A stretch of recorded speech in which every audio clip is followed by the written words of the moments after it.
गूंज।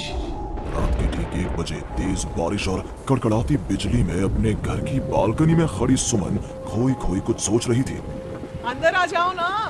उसके घर के अंदर से आवाज आती है। तब भी सुमन काले अंधेरे में खड़ी न जाने किसका इंतजार कर रही थी, जिसमें से एक औरत अपने 2 बच्चों के साथ उसके पास वाले घर में लाल रंग की एक कार से उतरती है और बारिश में भागती हुई सामने वाले घर में चली जाती है। हेलो, कौन? मेरा कुछ सामान तुम्हारे पास है, लौटाओगे नहीं? आपका क्या सामान? कौन है आप? और मैं तो इस घर में कुछ सेकंड्स पहले ही आई हूँ। आपको यहाँ का नंबर कैसे पता चला?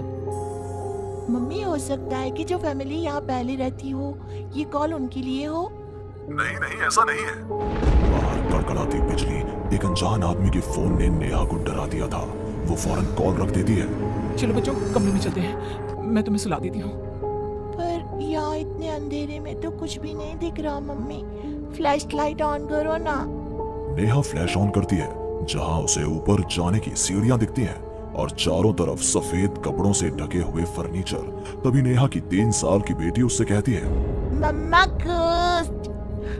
नो माय लव, ये तो व्हाइट क्लोथ्स हैं। चलो ऊपर मम्मा आपको स्टोरी सुनाएगी, सुनिए ना। चलो चलो चलो। नेहा स्ट्रॉबेरी को गोद में उठाती है और रोहन के साथ सीढ़ियां चढ़ना शुरू करती है। एक एक कदम उसे ऐसा एहसास हो रहा था मानो वो सीढ़ियों पर नहीं दलदल में कदम रख रही हो। ये मेरे पैर सीढ़ियों में धंस क्यों रहे हैं? बहुत देर चलने के बाद सीढ़ियां खत्म होती हैं। ऐसा लग रहा है मानो मैं जन्म से बस चल ही रही हूँ। जैसे तैसे थकी हारी नेहा ऊपर कमरे में पहुंचती है। जैसे ही फ्लैश बेड पर पड़ता है, वो देखती है कि उसके दोनों बच्चे पहले से ही बिस्तर पर सो रहे हैं। मेरा सर चकरा रहा है। बच्चे तो मेरी गोद में थे, यहाँ कैसे आ गए? और वो भी मुझसे पहले। नेहा कुछ समझ नहीं पाती और बेसुध होकर जमीन पर गिर पड़ती है। अगली सुबह उसकी आंखें सूरज की किरणें चेहरे पड़ने से खुलती हैं। नेहा बालकनी में जाती है, जहां उसे सुमन अपने बालकनी में खड़ी दिखती है। ऐसा लग रहा था मानो सुमन रात भर से वहीं खड़ी थी। सुमन नेहा को मुस्कुराकर देखती है। हेलो, मैं यहाँ कल ही शिफ्ट हुई हूँ। मेरे हस्बैंड का यहाँ ट्रांसफर हुआ है। आसपास कहीं घर ही नहीं मिला, तब 40 किलोमीटर दूर यहाँ ये घर मिला। आप यहाँ पर कब से हैं? पता नहीं, सालों हो गए, यहाँ कोई आया ही नहीं। पर अब तुम आई हो तो राहत सी लगी। आओ ना घर पर। हाँ हाँ, क्यों नहीं, मुझे भी कंपनी मिल जाएगी। वैसे कल रात ना यहाँ कुछ अजीब महसूस किया मैंने। मैं आकर बताती हूँ। नेहा सुमन से मिलने उसके घर जाती है और पिछली रात हुए इंसिडेंट के बारे में उसको बताती है। ये तो कुछ भी नहीं है नेहा, ऐसे तो कई इंसिडेंट्स मेरी एक फ्रेंड के साथ भी हुए हैं और रोज होते ही हैं। सुमन अपनी कार में बैठी अपने नए ठिकाने की ओर बढ़ रही थी। जंगल के बीच से गुजरती वो खुद से कहती है, ये सिविल इंजीनियर्स की लाइफ ना बड़ी मुश्किल है। कहाँ जंगल झाड़ी में रहना पड़ेगा। कार एक घर के पास रुकती है। लीजिए मैडम, हम आ गए। आपको कुछ जरूरत हो तो मुझे कॉल कीजिएगा, मैं ये बगल वाले घर में ही हूँ। सुमन घर के अंदर जाती है। डाइनिंग टेबल पर पहले ही खाना रखा हुआ था, पानी का ग्लास भी, टीवी ऑन ही था। ऐसा लग रहा था मानो अभी अभी यहाँ कोई था या है। चलो, कंपनी अच्छी है, सब अरेंजमेंट्स मेरे आने के पहले ही कर रखे हैं। सुमन खाने की टेबल पर बैठती है, जहाँ 5 लोगों का खाना परोसा हुआ था। ये 5 प्लेट किसके लिए सर्व कर दिया? हाथ है। सुमन अपनी प्लेट से खाना शुरू करती है और उसी वक्त बाकी 4 प्लेटों से भी खाना गायब होने लगता है। प्रमिल, कहाँ हो तुम प्रमिल? सुमन भागती हुई अपने ड्राइवर के घर पर जाती है।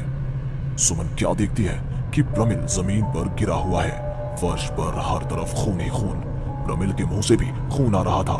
वो कराहता हुआ कहता है, मैम, यहाँ रूहें रहती हैं, ये आपको भी नहीं छोड़ेंगी। ये कहते कहते ही प्रमिल दम तोड़ देता है और सुबह के 11 बजे अचानक ही अंधेरा छा जाता है। चारों तरफ से अजीबोगरीब आवाजें आने लग जाती हैं। मम्मी आई, अरे कोई खाना देगा क्या मुझे? अरे जी सुनिए ना, प्लीज प्लीज मुझे मत मारो। पापा बचाओ, ये लोग कौन है? सुमन अपने दोनों हाथों से अपने कान को बंद कर लेती है और जोर जोर से चीखती है। अचानक एक सन्नाटा चारों ओर फैल जाता है। सुमन प्रमिल के घर से बाहर निकलती है। चारों ओर घुप अंधेरा, वो भी कुछ देख नहीं पाती और वापस अपने घर की ओर लौट आती है। इससे अच्छी तो मौत होती। ये मैं कहाँ फंस गई? मम्मा गोदी। अरे सुमन, क्या मरने वरने की बात करती रहती हो? जाओ मेरे लिए चाय बनाओ। ये कौन बोल रहा है? तभी अचानक से घर की लाइट्स ऑन हो जाती हैं। सुमन देखती है कि वो किचन में है। उसके ठीक बगल में एक औरत, जिसके बाल उसके चेहरे की ओर थे, गैस के फ्लेम में अपने दोनों हाथों को पका रही थी। तुम कौन हो तुम? और यहाँ क्या कर रही हो? इनको बहुत पसंद है मेरे हाथों का खाना, तुम्हें भी चखवा दूं क्या?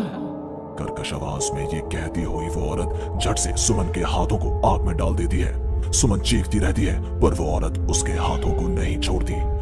तुम्हारे पेट में एक बच्चा है ना, सूंघ लिया मैंने।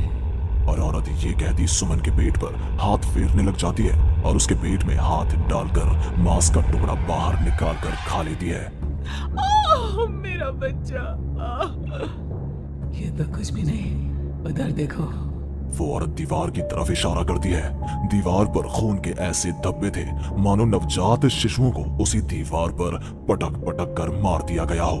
तभी वहां लगभग 5 साल का एक बच्चा आता है। उसका शरीर पूरा सफेद और आंखें काली थी। माँ, भूख लगी है। वो औरत अपने आग में सेके हुए हाथ को वहीं पास में पड़े चाकू से काटकर बच्चे को खाने को दे देती है। सुमन तो समझो अब मर ही चुकी थी। इतना कुछ देखने के बाद कौन ही जिंदा रह सकता था? अब उसका शरीर भी गवाही दे रहा था। एक कदम भी चलना मुश्किल था। वो दीवार को पकड़ पकड़ कर बाहर हॉल में आती है, जहां डाइनिंग टेबल पर 5 लोगों को बैठा देखती है। बिना सर का एक आदमी टेबल पर अपने बीवी और 3 बच्चों के साथ बैठा था। सभी सुमन की ओर देखते हैं। मम्मी, तुम मेरी मम्मी बनोगी। यहाँ हमारी जैसे बहुत से लोग रहते हैं, बहुत सारे। फिर उस लड़की का क्या हुआ? वो अब जिंदा है?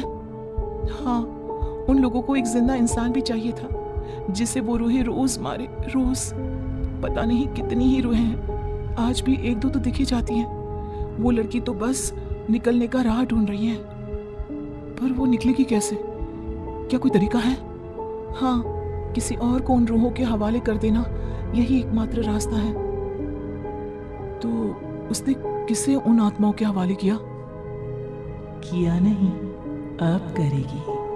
तुम्हें ये वही घर है और वो लड़की मैं हूँ। अलविदा नेहा।